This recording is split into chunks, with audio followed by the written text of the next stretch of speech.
ഇക്ക ആദ്യം വന്നത് അബു എന്ന് പറഞ്ഞ ഐഡിയിൽ, രണ്ടാമത് അക്കു എന്ന് പറഞ്ഞ ഐഡിയിൽ വന്നപ്പോൾ എനിക്ക് മനസ്സിലായില്ല. അതുകൊണ്ട് ഞാൻ അങ്ങനെ പറഞ്ഞു.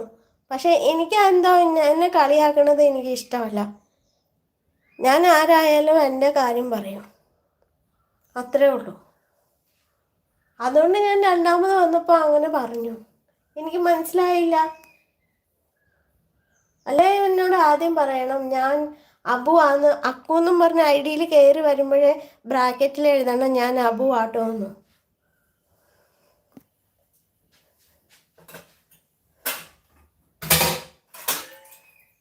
ഞാൻ എൻ്റെ പേര് ഇപ്പം എൻ്റെ 2 പേരറിയാം, ജാനു എന്നും അറിയാം, ശോഭ എന്നും അറിയാം. ഞാൻ മൂന്നാമതൊരു പേരിൽ വന്ന ഇക്കയ്ക്ക് മനസ്സിലാവോ? ഇല്ലല്ലോ.